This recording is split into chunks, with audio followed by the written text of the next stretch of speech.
Hi everyone and welcome to another show of The Ninja and the Gora. Today we are extremely fortunate to have Polyglot Steve Kaufmann with us. Hi Steve. Hi, happy to be here. It's brilliant to have you along. Now Steve, we've read a little bit of your bio and you mentioned that initially you couldn't get into languages, you didn't know how to learn. So how was it you got around that? Yeah, it's not quite that. I mean, I had French at school, and of course we did whatever we were supposed to do, and we passed our tests, and I still couldn't speak the language, you know. And it's interesting when I think back on it, most of the emphasis is on grammar, and yet to the extent that we're able to say anything, we still just speak in words, like with no grammar. So that all of the instruction in grammar has very little effect. But when I was 16, 17, I got very keen on French. And so once you get enthusiastic and you're interested and you start, you know, reading, and of course you can read because we had it at school. So you start reading with difficulty and start watching movies. And I got so keen on French that I ended up going to France, where I spent 3 years at university in France. And I make the point that once you realize that it's possible to become very fluent in another language, then you have the confidence that you can do it again. Most people who study languages really somewhere don't believe they can become fluent in another language, like really transform themselves into someone who's fluent in another language. So that's a big obstacle. So after the first one, the second, the third, and the fourth, they just become easier. Right, yeah. Well, Steve, you've been a diplomat and entrepreneur. Apart, not counting English, which is the language that you find most useful? Well, it happened that in my career, the language that was most useful for me was Japanese. Okay, because I lived in Japan. I was initially with the embassy.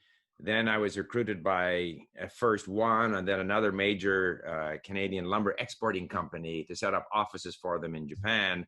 And then I set up my own business with Japan as our main market. So Japanese has been the most useful, probably followed by Swedish, because we did a lot of sourcing of lumber in Sweden for sale to Japan, or French.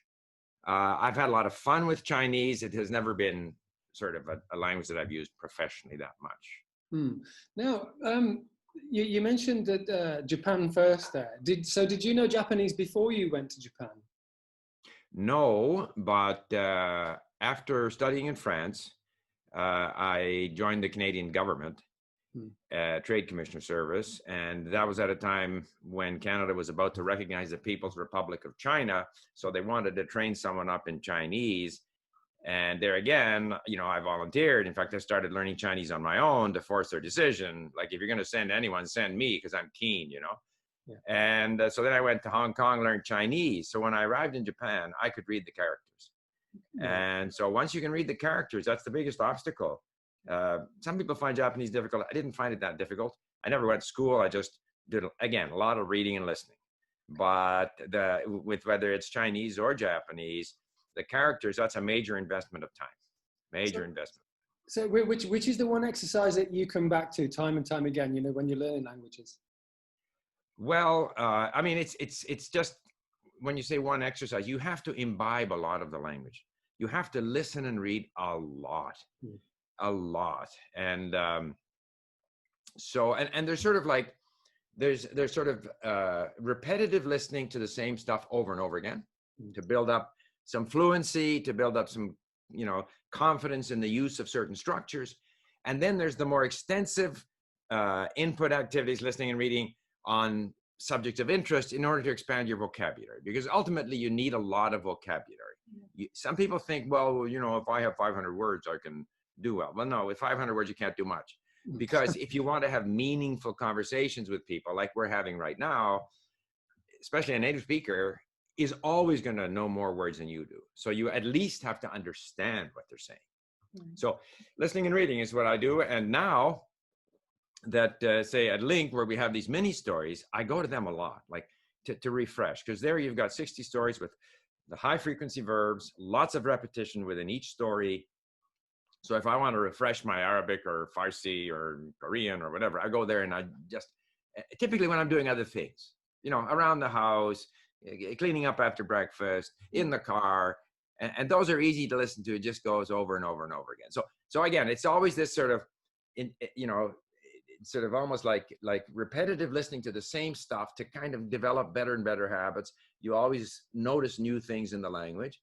And then you have the more extensive, sometimes more difficult, but probably more interesting content. So you kind of have to have a balance of the two. When you're starting off, I've dabbled a little bit with languages myself, you know, which is why I'm so interested. But what is it easier, you know, if you get phrases and then sort of, you know, where you can change verbs and things like that in it, and then learn the nouns and structure, yeah. You know, I don't, that's not how, you know, I think through my strategy. I start like recently the most, say the last 5 languages. I mean, you look at Greek and Farsi, Arabic, Turkish. I just start in with the mini starts. And at first it's just noise. It's just noise. And in particular with Arabic and Farsi, you got to learn to read, you know, which is a little bit difficult because there's 4 different forms and they don't necessarily, it's not a one-to-one obvious how they're pronounced. And so at first you think you'll never get there, but it's amazing just through enough listening again and reading again and listening again. And that's how I start into a language. And sure, I got a book on Arabic grammar. And when they start telling me that there's 7 types of verbs, like I don't even want to read that. I have no interest in 7 types of verbs, 0, because that has no meaning to me whatsoever. And I now listen to podcasts on Al Jazeera, and I understand, without reading, I understand about 20%. If I read it and I look up words, I can eventually understand the whole meaning. I still don't know what the 7 different types of verbs are in Arabic. It's irrelevant. So you know, I'll look up, you know, I mean, you have to get used to the idea that if it's masculine, feminine, you know, in the present tense, the verb is going to be different, you know, yatakalam, atakalam, tatakalam, whatever. You get used to that and you might look at it, but it's more a matter of getting used to it. And then you look at the grammar to confirm things that you have already become aware of. So I don't have any, and yeah, phrases, like, again, if I'm on link, I'll save words, I'll save phrases. Phrases have the advantage that they repeat, sentences don't. Typically, every sentence is unique. So in the things that I review, I'll review individual words, but I'll also occasionally review phrases, you know. Kull shay ala ma yuram. Okay, there's a phrase, okay? Steve, there's so many dialects in Arabic and maybe similar in other languages too. So you do stick to what it's called the Fusha language, the language, yeah, the literature or of the media. Okay, so you know, obviously the so-called dialects of Arabic is a little bit different than, say, dialects of German or something. I mean, they're quite different. And if you go to Germany, everybody speaks the standard German. I mean, that's the normal language you hear, unless you're in some remote village. Yeah. Whereas with Arabic, you know, that's not the case. But my focus is on the standard Arabic, Fusha. Yeah. Because I don't have many Arabic people that I can talk to here in Vancouver. So, but I can listen to podcasts. I can access all kinds of content. And to me, that's interesting. Like I'm listening, Al Jazeera has a podcast called Latha. And it's very interesting. And it has the advantage that they only interview one person. Because if you get on these Arabic podcasts where they have a panel discussion, 4 people, it's impossible as a learner, because they're all speaking at the same time. Yeah. It's impossible to follow that well. But the Latha one is very good. And they talk about a variety of interesting subjects.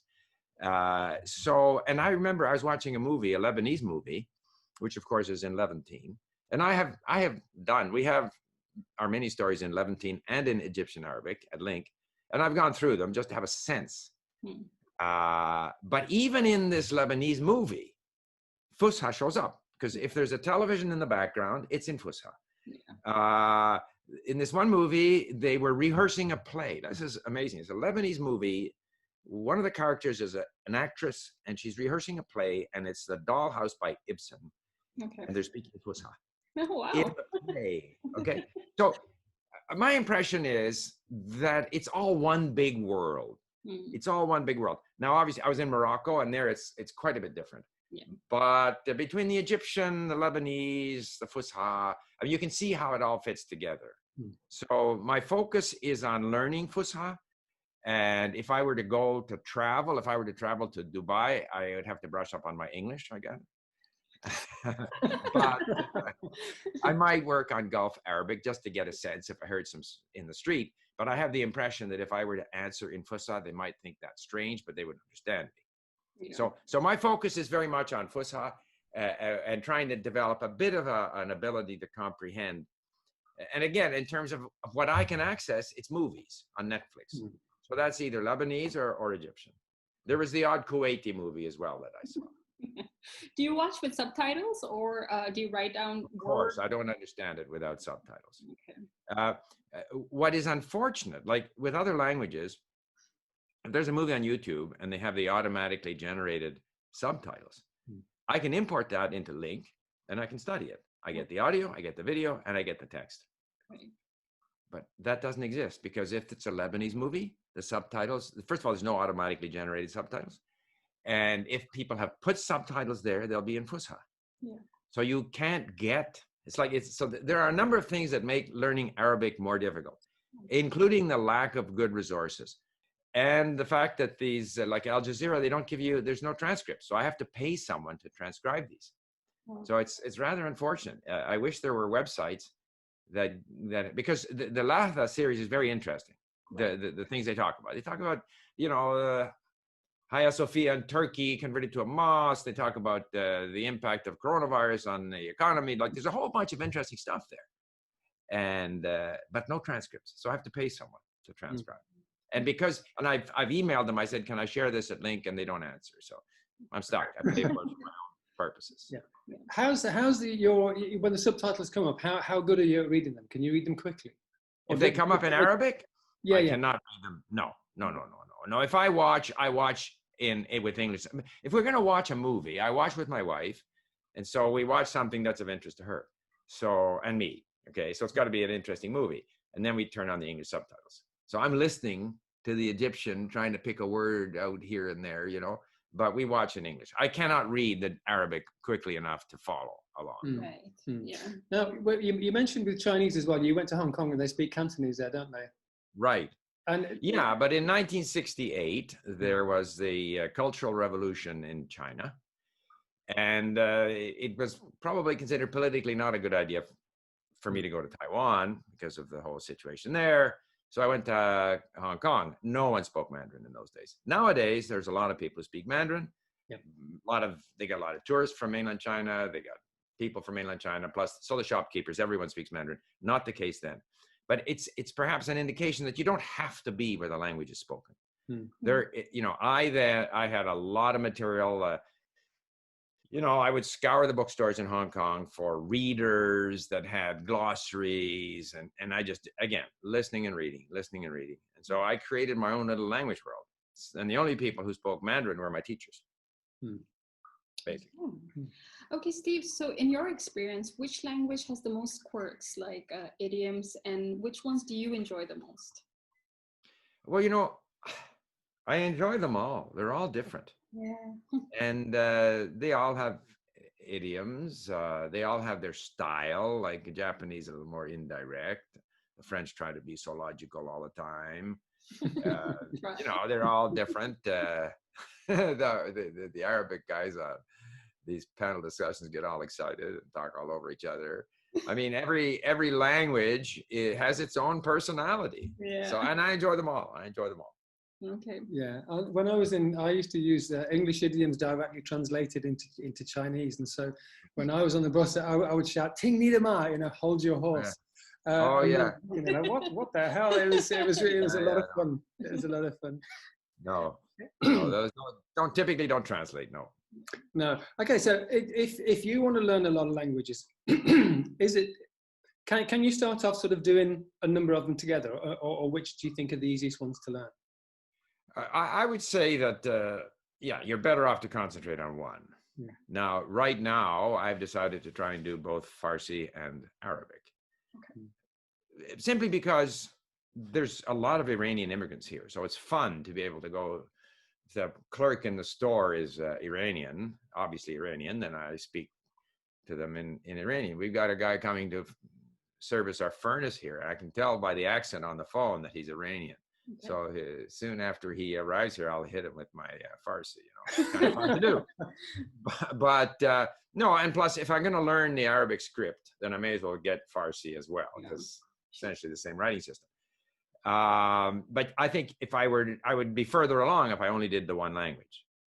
But if my eventual goal is to learn 3 Middle Eastern languages, which it is, in other words, Arabic, Farsi, and Turkish, then if I spend, say, a year or more on Arabic, because that's what it is. It's not like months, right? It's years, right? And then I leave it, and then I study Farsi, which is easier, actually, a lot easier than Arabic. And then I go back to Arabic, I'll have forgotten too much. So I'm sort of saying, yeah, it's less efficient, but I'm kind of keeping them there. And I started also doing Turkish, but I put it aside because it's in the Latin alphabet. Even though it's a different language system, it's easier when you can read easily. Yeah. So the Turkish is going to be easy to go back to.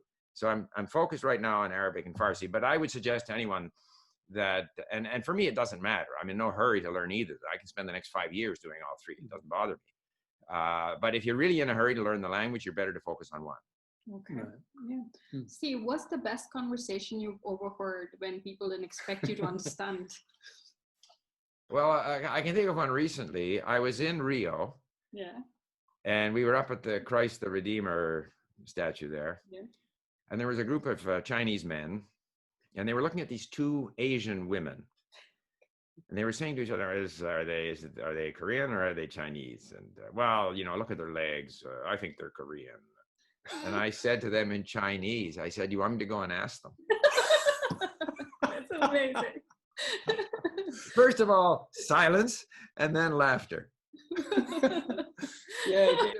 Yeah. Now, going back to a time that I spoke a little bit of German at one time, and I met a group of Germans, and so I started speaking to them. And I was thinking, oh God, I know this. And at the time, whilst I kind of did okay, when I left and in the taxi on the way home, all these words and expressions and the vocab came back to me, and I thought, I could have said this. What do you think that is? Why is it that we sort of stumble while we're in the moment? Well, I mean, if you're at a party and somebody walks in and you need to remember their name because they're coming towards you, you're not going to remember that name because there's pressure. So pressure inhibits. If you had a couple of drinks, your German would improve. Yeah. So, but by the same token, there's nothing wrong with forgetting and remembering. So I think that forgetting and remembering or even relearning is very powerful. You then learn it better. So you remember what you forgot. You remember it later. Maybe you'll remember it the next time. Maybe you won't. We make the same mistakes over and over again. It's a gradual process. But I have, there's no harm in not remembering. There's no harm in not understanding. It's all part of the process. And sometimes you perform better. Sometimes you perform worse. Yeah, not a problem. It's just the way it is. Yeah. Has there ever been a language that you got fed up with and gave up learning? Well, I've struggled with Korean. Okay. I think the biggest issue is the availability of interesting content. Interesting content at a level that you can access. So if the more difficult content is too difficult, and there's just this abundance of beginner content, which is the case with Korean, which produced by the, well-intentioned people who just produce reams of boring content. So you don't want to go and do the boring content. Then you go off to the more difficult stuff, say a podcast, and it's just too difficult. So there's nothing there that attracts you. I must say that in the case of, Arabic right now, I'm and we didn't have the mini stories. So I got to a level now where I can kind of struggle with the Al Jazeera podcasts, which are too difficult for me, but with the transcripts, I can kind of handle it. Farsi, I've got a lady in Iran who has produced, for example, she produced 26 lessons on the history of Iran. And after each 5-minute episode, she does the system of circling questions, which I find is a very effective technique, where she says, whatever it might be, the Persepolis was built in 1776 or whatever it was, or 500 AD, BC. So it makes a statement, then asks a question, and then gives you the answer, all without you having to think. Like, this is just exposure. But it means that you're getting, after having heard something in the story, you're then hearing the same vocabulary 3 times. And then you go back and listen to the episode again, and it becomes more comprehensible. So there again, you've got an interesting bit of content at an intermediate level, and so that keeps you going. And I only wish in all these languages that more effort was put into intermediate level content that's interesting, not folk tales or children's stories. I don't like any of those things. Now, it's a matter of taste, of course. So the answer to your question is, where there's a lack of interesting content that I can understand, then I lose interest. Right. Because I'm under no obligation to learn any particular language. I learn out of interest. Yeah. Now, if I can mix it a little bit, the tones in Chinese, you know, like the ma ma ma ma. Right. And what we've got is, you know, we don't say do you want to go? We say, do you want to go? So right. The way our words sort of mush into each other and trying to understand. I remember there was a little girl I was teaching in China, and she said thank you, and I said bukuchi, and she said no, bukuchi. I said all right, bukuchi, and I couldn't, and she said no, bukuchi, and I was like, oh, you know, I couldn't, you know, I obviously didn't get it. She could hear it, I couldn't, so I thought I was saying the right thing.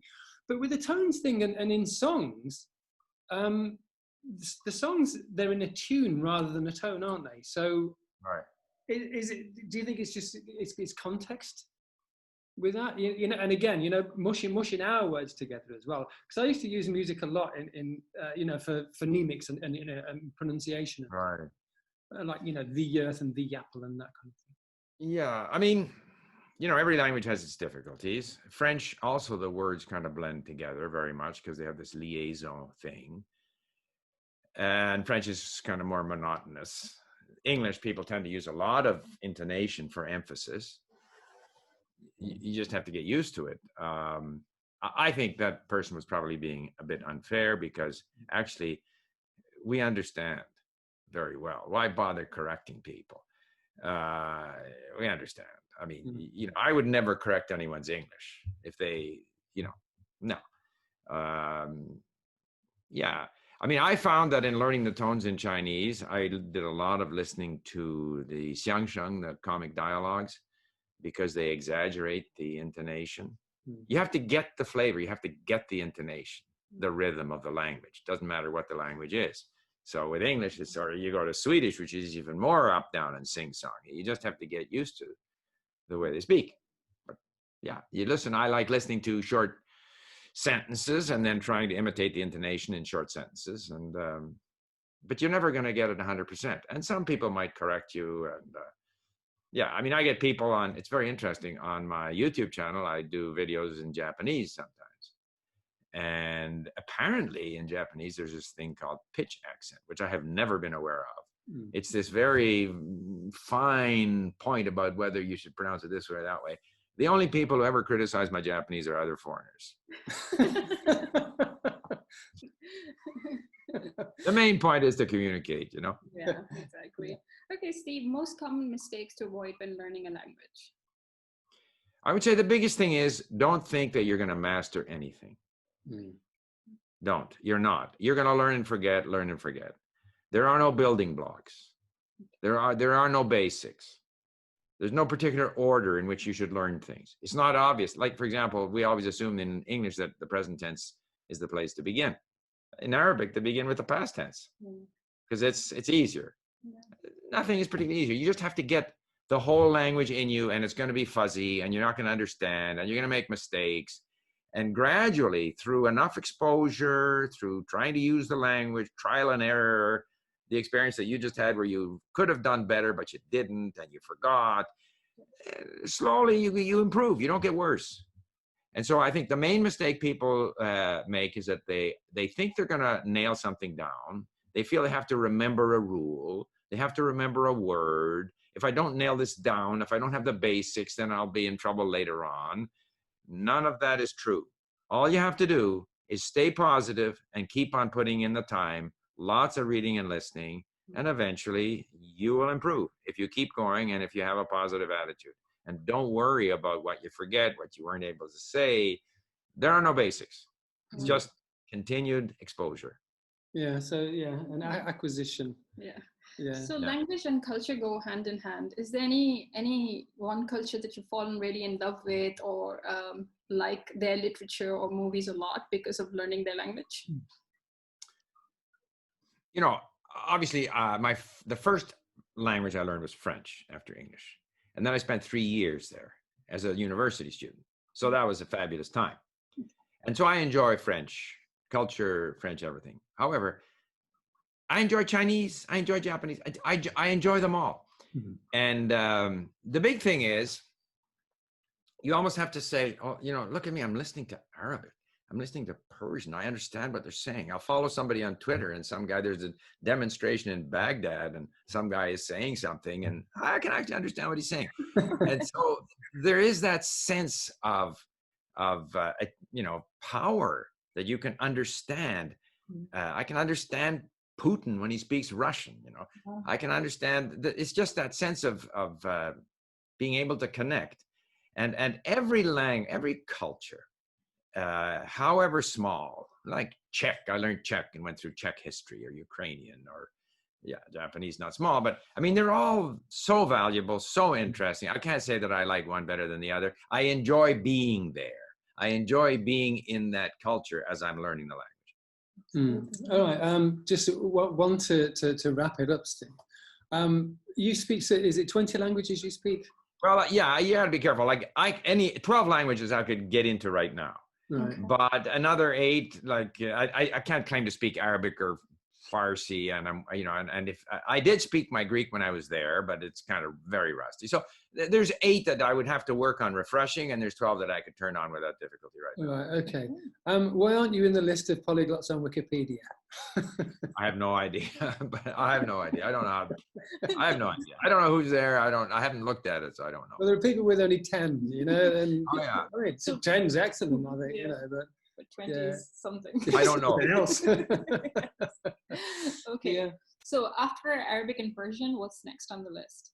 Arabic, Persian, Turkish, you said, yeah. Yeah. So I'm moving. You see, I've got my East Asian group and my Romance group and my Slavic group. So I'm very curious about the Middle East, and then from the Middle East, I would move towards the Indian subcontinent. Okay. So because, and of course, the influence of Persia on India is huge, and of Turkish.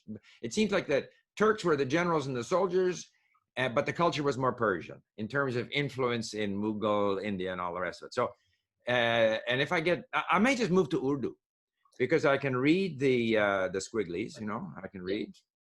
And so, but if I were able then to learn Urdu, then from there to step into Hindi probably wouldn't be difficult. I'd only have to learn the writing system.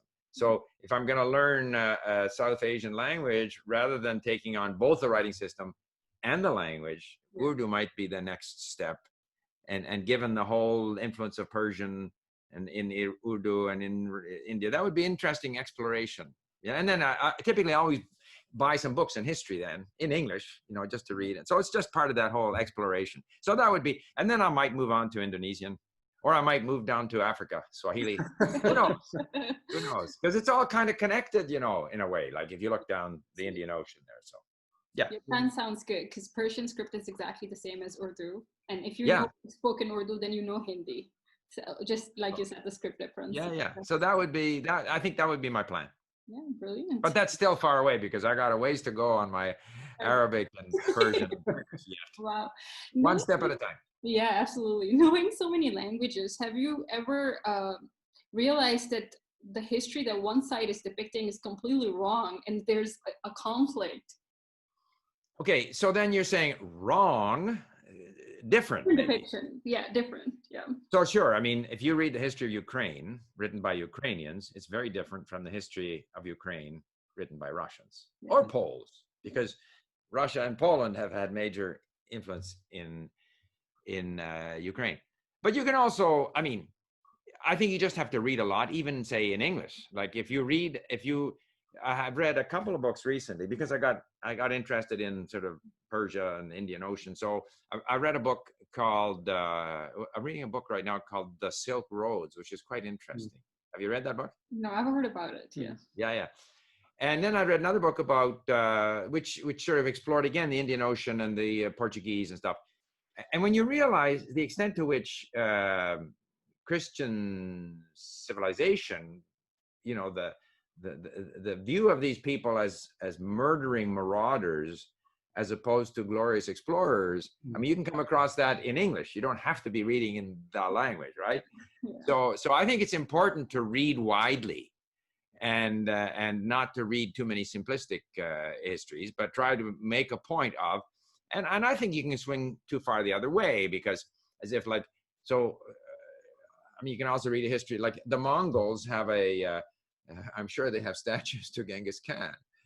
On the other hand, you know, you got mountains of skulls in Baghdad. So it all depends on your perspective. Was Genghis Khan a hero? Was Napoleon a hero?